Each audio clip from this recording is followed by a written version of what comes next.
Hey guys, today we're going to talk about one of the most important parts of red winemaking, and that is punching down the grapes.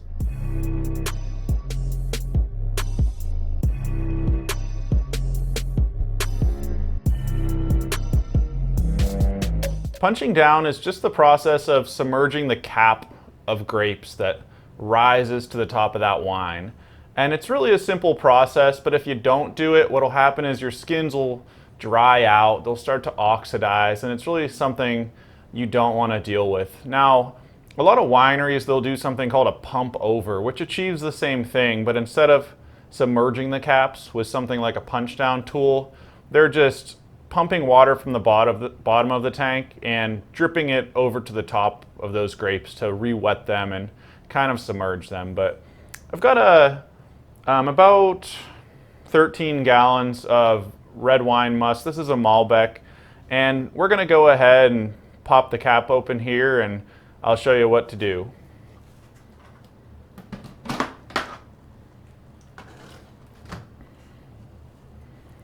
So you can see right away that these grapes have lifted above the surface. There's probably 10 inches of cap on this wine right here, which is pretty normal. Nothing to be worried about here. This is what you expect to see during the vigorous stages of fermentation.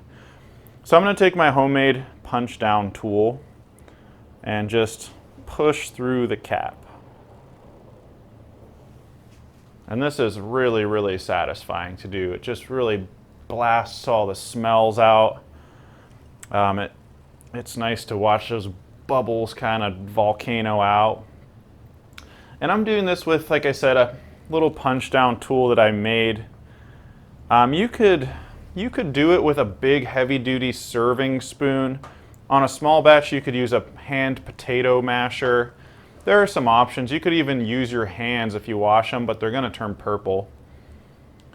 But something I'm doing here, I'm not sure how well you can tell, but instead of just, lightly pushing the cap down, I kind of like to get this punch down tool all the way to the bottom. And I'm not smashing it off the bottom. I don't want to smash those seeds, but I want to churn up anything that starts to settle out of this wine.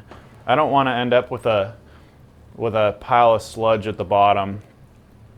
And what could happen if you don't mix it is, I've mentioned this in some other videos, but the wine could start to go a little reductive. It could start to get that, hydrogen sulfide, rotten egg smell. So especially towards the end of the fermentation, I'll really kind of churn it up at the bottom. But it's really, really simple, but really important process. I like to punch down usually 3 times a day. So when I wake up, when I get home from work, and when I go to bed. You can do it as little as 1 time. You could do it as much as 10 times a day, but it seems like the sweet spot is right in the 2 to 3 times a day for punching down. If you like this little simple tool, let me know in the comments. I might end up maybe making some of these and listing them for sale on my website, smartwinemaking.com. So if you have any interest in a tool like this, let me know. And if there's enough interest, maybe I'll make a whole handful of these so you guys can kind of have a nice little punch down tool as well. Now, one cool thing you can do during punch down is I always like to drip a little on my hand and give it a taste.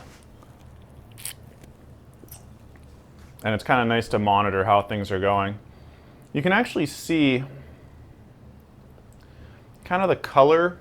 You can tell a lot about a wine by its color.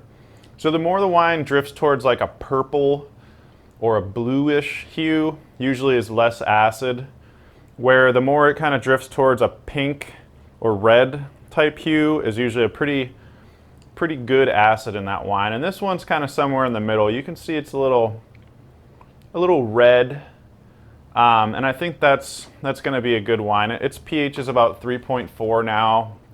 After malolactic fermentation, it should finish probably somewhere in the 3.6 region, so that'll be good for a Malbec. I hope this is something that helped you. I know these are the kinds of things that Nobody really tells you when, say, you're going from, making wine from a kit and you jump up to want to make a wine from grapes. So if you like this video, be sure to click the little subscribe button, and again, if you have any questions, post them in the comment section.